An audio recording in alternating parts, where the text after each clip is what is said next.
Hello, everyone, and welcome back to another episode of Big Questions, Small Steps. My name is Amanda, and I'm so glad that you could join me today. Today, we are up to our third in our series in the New Testament. Growing up, again, I was part of the Christian religion, and I taught Sunday school and I taught confirmation, but not everyone has had that experience. So this series is to help you gain a little bit more insight on what did I teach. Let me tell you a story that we taught the kids. I'll share with you how we made that connection between the story and their life. And then I'll also share the problems that I have with it now that I know a little bit more. Okay, so today we're actually going to do a story that I've only taught once or twice. It is actually called The Widow's Offering. Okay, so stay tuned and we'll start talking about it.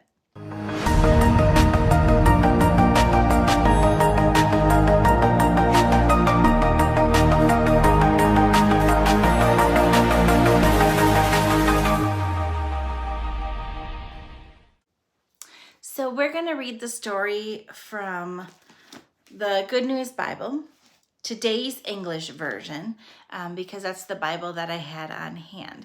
Now, our story today is found in two different places within the New Testament. Now, the New Testament, both of the stories are found in what are known as the Gospels. That's the first four books. They are Matthew, Mark, Luke, and John. Now, people, unfortunately, frequently assume that Matthew, Mark, Luke, and John were the writers of each of those Gospels, and that's not true. We actually don't know who wrote those books, but that's neither here nor there. We don't know what's happening. The story for today, the widow's offering, actually does occur in two different Gospels, but they're slightly different.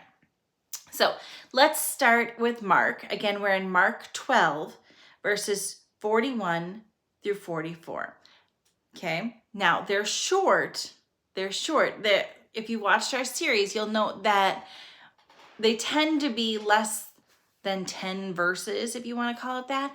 They're short, and many skepticize that that's because they're actually trying to henpeck verses out so you don't focus on all the different things that are going around. Because if you have all the context of what's actually going on, you'll get lost in what they're trying to have you focus on in the story. So many other scholars in different religions and denominations, they won't just read one particular story. They will read an entire book, or they'll at least read an entire chapter and get a better picture for what's really going on during that chapter. But we're not doing that today because that's not at all what we did during Sunday school. We would read one particular story, do a craft about that story, apply that story to our lives, and then move on to another story.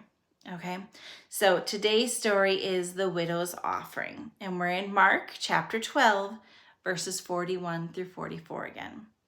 As Jesus sat near the temple treasury, he watched the people as they dropped in their money. The temple treasury is basically like a money exchange portion within the temple, okay? Many rich men dropped in a lot of money.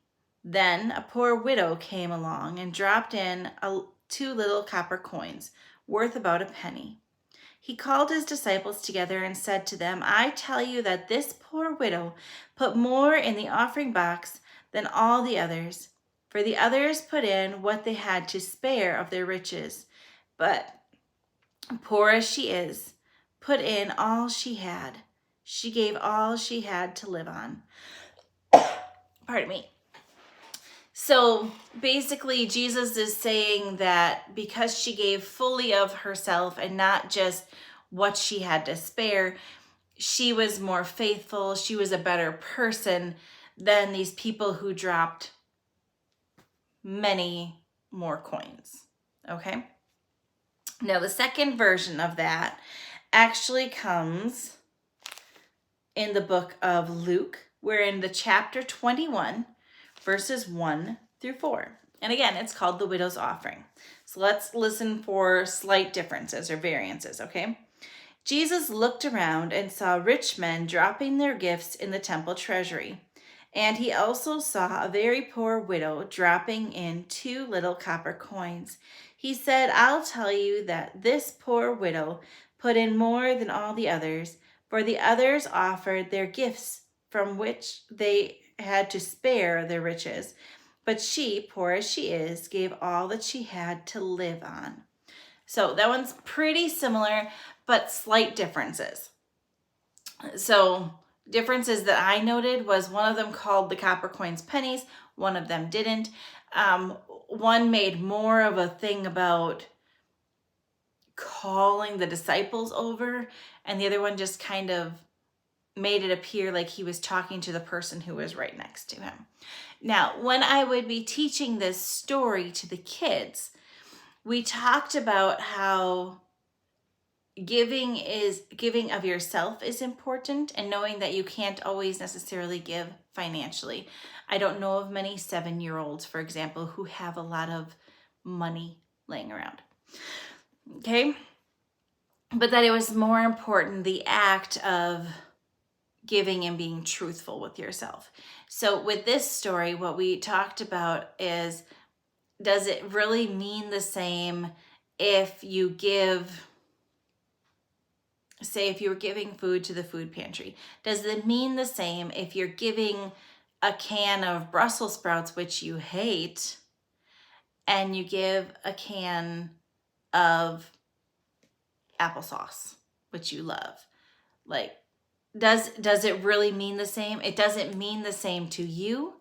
And if you were the one that was receiving it, you certainly probably wouldn't receive it the same either. I don't know of many people who would rather receive a can of refried beans over a can of frosting, for example. Okay. Or would you rather receive a box of rice or a box of cereal? Things like that. Just looking at, are you giving for the right reasons? Are you giving because you're giving all that you can? Or are you giving because, well, I'm expected to give something and I want to make it look good? That I brought in 5 cans, even though it was 5 cans of things that I hated. So giving for the right reasons. This story, admittedly, the kids struggled with, because many kids don't give. They don't think of it like that. If we could spin it to that the people needed something and what would they appreciate most, we could talk about teddy bears, for examples, and pretending that somebody had a fire at their house and they lost all their special things, and what would mean more to them. Would they appreciate a special teddy bear, or would they appreciate your used pillow? Like, what would they appreciate more? This was a tough one. This was a tough one. I struggle with the concept that in one of the versions, they refer to the 2 coins as pennies, which certainly in the time of Jesus, they didn't use pennies. That was an unknown denomination of money. It was an oddity. It wasn't something that was normal. And I don't appreciate the way that they're making judgments about other people. It just doesn't sit right with me personally. But that's that story. It's a tricky one depending on the class. We would also rope in like tithing, that concept of giving 10% of what you have to the church, or financial giving in general. Again, that's not concepts that kids really grasp super well. It's more of like a guilty thing. Like, are you giving all that you can? Are you being a widow, or are you being the rich man and you're just giving this $5 because that's what you have left over after you bought a new boat and you did this and you did that and you did this, and that's all you have left over until you get paid? Or are you being a kind and generous person and giving all that you can and all that you have because you're so appreciative. It changes the focus, and it's definitely a tough story for kids to grasp. I personally don't like the idea of making judgments on what someone is able to give. I just feel like that's not my place.